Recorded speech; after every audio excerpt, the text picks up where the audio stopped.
രാഹുൽ മാക്കൂട്ടത്തിൽ ഞങ്ങളുടെ പാർട്ടിയിലില്ല. പാർട്ടിയിൽ ഉള്ള അല്ലല്ലോ അദ്ദേഹം. ഞങ്ങളുടെ പാർട്ടിയിൽ നിന്ന് പുറത്താക്കിയിരിക്കുന്ന ആളാണ്. രാഹുൽ മാങ്കൂട്ടം സംബന്ധമായിട്ടുള്ള കാര്യം സംസാരിക്കാനുള്ള വന്നേക്കുന്നത് രമേശ് ചെന്നിത്തല രാഹുലിനെതിരെ സംസാരിക്കുന്നുണ്ട്. എതിരായിട്ടല്ല, പുള്ളിയുടെ അഭിപ്രായമാണ് പറഞ്ഞിരിക്കുന്നത്. അതായത് കോൺഗ്രസ് പാർട്ടിയിലില്ലല്ലോ ഈ പറയുന്ന രാഹുൽ മാങ്കൂട്ടം, പിന്നെ ഇപ്പൊ എങ്ങനെയാന്നുള്ള രീതിയിൽ ഞാൻ ആ ഒരു വീഡിയോ വെച്ച് തരാം. അതുപോലെ തന്നെ രാഹുൽ ഈശ്വർ സംസാരിക്കുന്ന ഒരു കാര്യം, പിന്നെ രാഹുൽ ഗാന്ധിന്റെ കാര്യം ഞാൻ എന്താ പറഞ്ഞില്ലേ, ഈ അതിജീവിതമാര് ഈ പറയുന്ന രാഹുൽ ഗാന്ധിക്ക് പരാതി കൊടുത്തെന്ന് ഓർക്ക് എപ്പോഴാണ്. എന്തായാലും നമുക്ക് വീഡിയോയിലോട്ട് പോകാൻ താമസിക്കുന്നില്ല. രാഹുൽ ഇലക്ഷനിൽ നിൽക്കാൻ താല്പര്യമുള്ളവർ ലൈക്ക് ചെയ്യുക, ഞാനത് വോട്ടായിട്ടാണ് കാണുന്നത്. പിന്നെ അതുപോലെ തന്നെ ജസ്റ്റിസ് ഫോർ രാഹുലിന് കൂടെ കമന്റ് ചെയ്യുക, നിങ്ങളുടെ അഭിപ്രായങ്ങൾ എന്തായാലും കമന്റ് ബോക്സിൽ കറക്റ്റായിട്ട് കൊടുക്കുക. പിന്നെ വീഡിയോ ആദ്യമായിട്ട് കാണുന്നവർ ചാനലും കൂടെ ഒന്ന് സബ് ചെയ്തേക്കുക. നമുക്ക് എന്തായാലും വീഡിയോയിലോട്ടൊന്ന് പോകാം. ഷഹനാസൊക്കെ എവിടെ പോയി? കേസും കാര്യങ്ങളൊക്കെ കൊടുത്തപ്പോൾ ഷഹനാസിനെ കാണുന്നില്ല. റിനി ജോർജ് എവിടെ പോയി? ഒരു പോസ്റ്റ് പോലും ഇടാനുള്ള ഒരു ധൈര്യം പോലും ഈ പറഞ്ഞ റിനിക്കില്ല. പെൺകുട്ടികൾക്ക് വേണ്ടി സംസാരിക്കാതിരിക്കുന്ന റിനിയുടെ വായ അടഞ്ഞു പോയോന്ന് ഞാൻ ആലോചിച്ചു പോകുന്ന സത്യം പറഞ്ഞാൽ. ഓക്കെ, എന്തായാലും നമുക്ക് രമേശ് ചെന്നിത്തലയുടെ വീഡിയോയിലോട്ട് പോകാം. ചാനൽ ആദ്യമായിട്ട് കാണുന്നവരെല്ലാവരും ഒന്ന് സബ് ചെയ്യാം. വീഡിയോയിലോട്ട് പോകാം.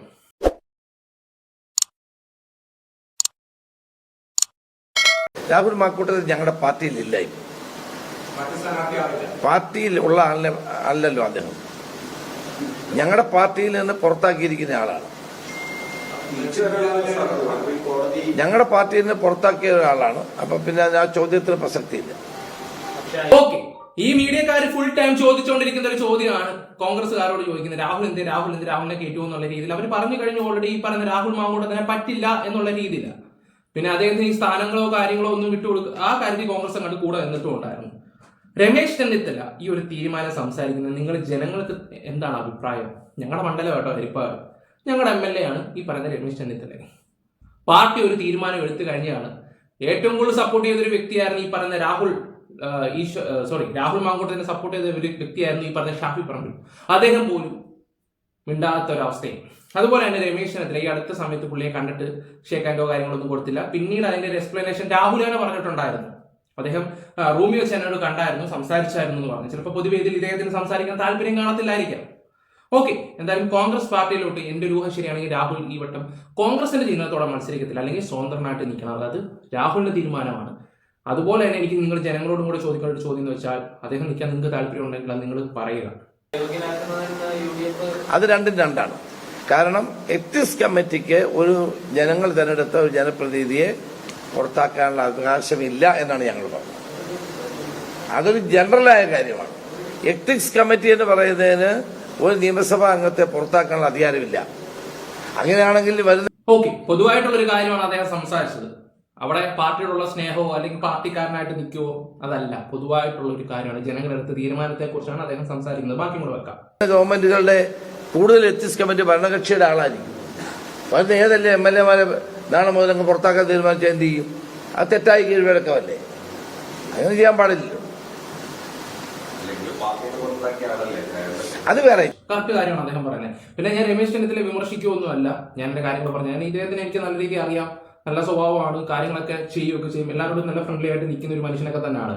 ഈ നമ്മൾ നേരിട്ട് ഒരുപാട് വ്യത്യാസമുണ്ട്. നേരിട്ടെന്ന് വെച്ചാൽ ഒരുപാട് ഓരോ മനുഷ്യനെയും കണ്ട് സംസാരിച്ച് പോകുന്ന ഒരു വ്യക്തിയാണ്. ഒരു ഫംഗ്ഷന് വന്നപ്പോൾ ഞാൻ കണ്ടതാണ്, അവിടെ എല്ലാം കൂടെ ഒരു 140 പേരോളം ഉണ്ടായിരുന്നു. എല്ലായിടത്തും പോയി സംസാരിച്ചിട്ടാണ് അദ്ദേഹം പോകുന്നത്. അത്രയ്ക്കൊരു ഇതായിട്ട് നിൽക്കുന്ന ഒരു മനുഷ്യനാണ്. ഞാൻ പറഞ്ഞതേ നിങ്ങൾ മനസ്സിലാക്കണം. എത്തിക്സ് കമ്മിറ്റിക്ക് ഇല്ലാത്ത ഒരു അധികാരം കൊടുത്താൽ നാളെ ഏത് MLA വേണമെങ്കിലും എത്തിക്സ് കമ്മിറ്റിക്ക് പുറത്താക്കാം. അങ്ങനൊരു സാഹചര്യം ഉണ്ടാകുന്നത് ജനാധിപത്യത്തിൽ ഗുണകരമല്ല. അതുകൊണ്ടാണ് ഞങ്ങൾ ജനറലായ തീരുമാനം വേണ്ടെന്ന് വെച്ചാൽ. അല്ലാണ്ട് രാഹുൽ മാക്കൂട്ടൻ ഞങ്ങളുടെ പാർട്ടിയിൽ ഇല്ലാത്തത് കൊണ്ട് ഞങ്ങൾക്ക് ഇതൊന്നൊരു ബാധകമല്ല. പോയിന്റ് ചോദിച്ച ചോദ്യത്തിന് കറക്റ്റ് മറുപടിയും കാര്യങ്ങളും അദ്ദേഹം കൊടുത്തിട്ടുണ്ടായിരുന്നു. ഓക്കെ, എന്തായാലും ഞാനൊരു കാര്യം തുറന്നു പറയാം. ഇപ്പൊ രാഹുൽ മാങ്കൂട്ടത്തിന്റെ വിഷയത്തില കോൺഗ്രസ് പാർട്ടിയെ തള്ളി പറയരുത്, അത് വേറെ കാര്യം. ഞാൻ ഉള്ള കാര്യം തുറന്നു പറയാം. എന്റെ റീസൺ വേറെ ഒന്നുമില്ല. കാരണം ഇവിടുത്തെ ഭരണം 10 വർഷം കൊണ്ട് മുടിപ്പിച്ചു കൊടുത്ത കേരളം. ഇനിയെങ്കിലും നമ്മൾ മാറി ചിന്തിച്ചില്ലെങ്കിൽ നാളെ പല കാര്യങ്ങളും ഇവിടെ സംഭവിക്കും. ഇപ്പൊ ഇവിടെ ഇന്ത്യ ഭരിക്കുന്നത് BJP പാർട്ടിയാണ്. നിങ്ങൾ ഇത് വല്ലതും അറിയുന്നുണ്ടോ? ഡൽഹിയിൽ നിന്ന് തന്നെ 880ഓളം 1000 കഴിഞ്ഞെന്ന് അറിഞ്ഞത് ആൾക്കാരെ മിസ്സിംഗ് ആണ് ഈ ജനുവരി തൊട്ട് ഇന്ന് ഫെബ്രുവരി 7. ഇത്രയും ദിവസം കൊണ്ട് ആയിരക്കണക്കിന് ആൾക്കാർ, 10,200ഓളം ആയിട്ടുണ്ട് ഡൽഹിയിൽ നിന്ന് മിസ്സായിട്ടുള്ളത്. ഇതൊക്കെ എവിടെ പോകുന്ന ഈ ആൾക്കാർ? പ്രായപൂർത്തിയാവാത്ത കുട്ടികൾ, മുതിർന്നവരോ അങ്ങനെയൊന്നും ഇല്ലാതെ പോവാ. ഇവിടുത്തെ നാട്, നമ്മുടെ രാജ്യം തന്നെ മുടിഞ്ഞുകൊണ്ടിരിക്കുക ഒരു സൈഡ്. അപ്പൊ ഇവിടെ കിടക്കുന്ന കേരളത്തിലെ ഒരു സൈഡിൽ കൂടെ ഇവിടുത്തെ ആൾക്കാർ മുടിപ്പിച്ചുകൊണ്ടിരിക്കുന്നത്. വെട്ടിച്ച് ഇവരുടെയൊക്കെ മക്കള് അമേരിക്കയിലും അവിടെ ഇവിടെയൊക്കെ പോയി പഠിക്കുന്ന, അടിച്ചു പൊളിച്ച് നടക്കുകയൊക്കെ ചെയ്യുന്നുണ്ട്, ഓരോ തോന്നിവാസങ്ങൾ കാണിക്കുന്നുമുണ്ട്. ഇതൊന്നും ഒരു മനുഷ്യനെ അറിയത്തില്ല. ഇവറ്റയുടെ എന്തെങ്കിലും ഒരു കേസ് വരുമ്പോൾ നിങ്ങൾക്ക് ഒരു രാഹുൽ മാങ്കൂട്ടത്തിന്റെ ഒരു പെൺകോസോ അല്ലെങ്കിൽ അതും ഇതും ഒക്കെ വെച്ചിട്ടാണ് ഇവന്മാർ തടി തപ്പും. അതാണ് ഇവിടുത്തെ ഒരു കീഴ്വഴക്കം. ഇനി രാഹുൽ ഈശ്വർ സംസാരിക്കുന്ന വീഡിയോ ഞാനൊന്ന് വെച്ചു തരാം. ഞാൻ സിമ്പിളായി ചോദിക്കാം. നാളെ രാഹുൽ ഈശ്വറിനെതിരെ എന്ന് പറയാം. രാഹുൽ ഈശ്വറിനെതിരെ ഒരു 4ാമത്തെ പരാതി വന്നുകൊണ്ടിരിക്കട്ടെ. ഇതേപോലെ വിവാഹ വാഗ്ദാനം ലഭിച്ചു. ചിലപ്പോൾ അത് ശരിയായിരിക്കാതിരിക്കട്ടെ. എനിക്കെതിരെ ഒരു പരാതി ശരിയാതിരിക്കട്ടെ. നാളെ സാധാരണക്കാർ വിശ്വസിക്കും. എന്തുകൊണ്ടാണ്? ആദ്യത്തെ പരാതിക്കാരി ഓൾറെഡി മാരീഡ് ആണ്, അവള് ഇതെല്ലാം എന്ന് പറഞ്ഞു. മൂന്നാമത്തെ പരാതിക്കാരി ആ കുട്ടി അങ്ങനെയെന്ന് പറഞ്ഞു. ആദ്യത്തെ പരാതിക്കാരി ആ കുട്ടിയെന്ന് പറഞ്ഞു. അവരെല്ലാം ബഹുമാനമാണ്. കാര്യം ചോദിച്ച് അവസാനിപ്പിക്കുമ്പോൾ പീഡിപ്പിച്ചൊരുത്തന് 10,000 രൂപ അങ്ങോട്ട് കൊടുക്കുകയും ഗോട്ട് മിൽക്ക് മേടിച്ചു കൊടുക്കുകയും ഷാമ്പു മേടിച്ചു കൊടുക്കുകയും ചെയ്യുന്ന ഒരു പെൺകുട്ടി, പീഡിപ്പിച്ചവന്റെ കൂടെ ഫ്ലാറ്റ് മേടിക്കാമെന്നും മറ്റും ചർച്ച ചെയ്യുന്ന ഏതെങ്കിലും ഒരു പെൺകുട്ടി ലോകത്തിലുണ്ടാവും. പൊന്നളിയ അത് വിട്, വേറെ കണക്ക്. പീഡിപ്പിച്ചതിന്റെ 5-ാമത്തെ ദിവസം വിഷു കഴിഞ്ഞിട്ട് അയച്ചു കൊടുത്ത ടീമാണ് ആ പെണ്ണ്. അപ്പൊ നിങ്ങളൊന്ന് ആലോചിച്ച് നോക്കി, ക്രൂരമായിട്ട് രാഹുൽ മാങ്കൂട്ടം ചെയ്തു കൂട്ടിയ തോന്നിവാസത്തിന് വിഷു കഴിഞ്ഞിട്ട് അയച്ചു കൊടുത്തതാണോ? ഞാൻ ചോദിച്ചോട്ടെ. സമ്മതത്തോടെ ചെയ്ത കാര്യമാണ്, അത് സമ്മതത്തോടെ. അതിന് ഇമാതിരി ഉള്ള രാഷ്ട്രീയ കച്ചവടത്തിന് വേണ്ടി ഇറങ്ങി തിരിച്ച് ഒരു മനുഷ്യനെ ഇങ്ങനെ കുറ്റപ്പെടുത്തുന്ന കാര്യമൊന്നുമില്ല. ഇവിടെ ആരാ പെർഫെക്റ്റ്? ആരാണ് നല്ലവനായ ഉണ്ണികള്? എല്ലാം കണക്കാ. പറഞ്ഞു വരുമ്പോ എല്ലാം കണക്കാണ്. അവരാണ് ഇവിടെ വന്നിട്ട് ഇപ്പൊ ഇരുന്നിട്ട് രാഹുലിനെതിരെയൊക്കെ സംസാരിക്കാതിരിക്കുന്നത് നോക്കുമ്പോൾ എനിക്ക് പുച്ഛം വരുന്നത്. എന്റെ മുകേഷ് എം.എൽ.എ. ഗണേശൻ എന്ന് പറഞ്ഞ് പുള്ളിക്ക് ഒരു നാണവും മാനമൊന്നുമില്ല. പുള്ളിയാണ് ഇവിടുത്തെ കോടതി എന്നുള്ള രീതിയിൽ കുറെ സംസാരങ്ങളുണ്ട്. ചില കാര്യങ്ങൾ നമുക്ക് അക്സെപ്റ്റ് പോലും ചെയ്യാൻ പറ്റാത്ത കുറെ കാര്യങ്ങളുണ്ട്. ഓക്കെ, ബാക്കി കൂടെ നോക്കാം. എന്നിട്ട് നമ്മളോട് പറഞ്ഞത് എന്താ? ആദ്യ പീഡന പരാതി തന്നെ മുഖത്ത് തുപ്പി ഇടിച്ചു എന്നൊക്കെയാണ്. ഈ വ്യക്തിയോടൊപ്പം ആരെങ്കിലും ഫ്ലാറ്റ്, നിങ്ങൾ തന്നെ ആലോചിച്ച് നോക്കൂ, എന്ത് വലിയ കള്ളത്തരമാണ് നടക്കുന്നത്. ഇപ്പൊ രാഹുൽ മാങ്കൂട്ടത്തിനെതിരെ ഒരു ഗൂഢാലോചന നടക്കുകയല്ലേ എന്ന് സംശയിച്ചാൽ കുറ്റം പറയാൻ പറ്റൂ? രാഹുൽ മാങ്കൂട്ടത്തിനെതിരെ ഒരു ഗൂഢാലോചന നടന്നതാണ്. രാഹുൽ മാങ്കൂട്ടത്തിനെ അടക്കം അനുകൂലിക്കുന്നതിന് രാഹുൽ ഈശ്വറിനെതിരെ ഒരു ഗൂഢാലോചന നടന്നതാണ്. അതുകൊണ്ടാണ് പോലീസിനെ അടക്കം സ്വാധീനിച്ച് ഈ ശരിയല്ലാത്ത പരാതിക്കാർ ഞങ്ങളെ അടക്കം കൊടുക്കാൻ ശ്രമിച്ചത്. ഒരു കാര്യം കൂടെ പറഞ്ഞു സാർ, ഇന്ന് ഫെനി നൈനാനെതിരെ രാഹുൽ ഗാന്ധിക്ക് പരാതി കൊടുത്തു. ഇന്ന് രാവിലെ ഒരു വാർത്ത, രാഹുൽ ഗാന്ധിക്ക് പോലീസ് സ്റ്റേഷൻ വല്ലതും ഉണ്ടോ? രാഹുൽ ഗാന്ധിക്കും പ്രിയങ്ക ഗാന്ധിക്കും പരാതി കൊടുത്തു, ഞങ്ങളെ ആക്രമിക്കും. എന്തൊരു കഷ്ടം. അതാര് ഈ പരാതി കൊടുത്തത്? 3ാമത്തെ പെണ്ണാണോ? ഇനി നമ്മുടെ ഷഹനാസ് ആണെന്നും പറയാൻ പറ്റത്തില്ല. രാഹുൽ ഗാന്ധിക്കൊക്കെ കൊണ്ട് പരാതി കൊടുക്കുമ്പോ ഇവിടുത്തെ കോടതിയാണോ രാഹുൽ ഗാന്ധി? പുച്ഛം മാത്രം. എന്ത് മണ്ടറായിട്ടുള്ള എനിക്ക് സത്യം പറയല്ല, ചിരി വരുന്നേ. പിന്നെ ഇത് സംബന്ധമായിട്ട് തന്നെ രാഹുൽ ഈശ്വർ പുള്ളിയുടെ യൂട്യൂബ് ചാനൽ ഇട്ടൊരു വീഡിയോ ഉണ്ട്, ഞാൻ അതും കൂടെ ഒന്ന് ജസ്റ്റ് വെച്ച് തരാം. അറിഞ്ഞോ? രാഹുൽ ഗാന്ധിയും പ്രിയങ്ക ഗാന്ധിയും പോലീസിൽ ചേർന്നു. ഇപ്പോ പരാതിക്കാരെല്ലാം രാഹുൽ ഗാന്ധിക്കും പ്രിയങ്ക ഗാന്ധിക്കും നേരിട്ടാണ് പരാതി കൊടുക്കുന്നത്. നമുക്ക് ദേശാഭിമാനിയിലെ വാർത്തയൊന്ന് കാണാം. ദേശാഭിമാനിക്കാരും CPM-കാരും പറഞ്ഞിട്ട് തന്നെ ആയിരിക്കും കൊടുക്കുന്നത്. രാഹുൽ മാങ്കൂട്ടത്തിൽ കേസ്, രാഹുൽ ഗാന്ധിക്ക് പരാതി നൽകി അതിജീവിത. മുമ്പൊക്കെ മുഖ്യമന്ത്രിക്കായിരുന്നു, ഇപ്പൊ രാഹുൽ ഗാന്ധിക്ക് പരാതി നൽകുക. മുഖ്യമന്ത്രി രാഹുൽ ഗാന്ധിയും പോലീസ് ഡിപ്പാർട്ട്മെന്റും വല്ലതും തുറന്നു വെച്ചിട്ടുണ്ടോ? കോൺഗ്രസ് സൈബർ ആക്രമണം തടയണമെന്ന് ആവശ്യം. എന്തൊരു ഡ്രാമയാണ് ഈ കാണിക്കുന്നത് എന്നുള്ളതാണ്. അതായത് മനഃപൂർവ്വം ഡ്രാമ കാണിച്ച് സഹതാപം ഉണ്ടാക്കാൻ വേണ്ടി നടത്തുന്ന നമ്പറുകളല്ലേ ഇത്? എത്ര മോശകരമാണ് നമ്മൾ ആലോചിച്ച് നോക്കുക. അല്ലെങ്കിൽ എന്തർത്ഥത്തിലാ രാഹുൽ ഗാന്ധിക്ക് ആരെങ്കിലും കംപ്ലൈന്റ് കൊടുക്കുന്നത്?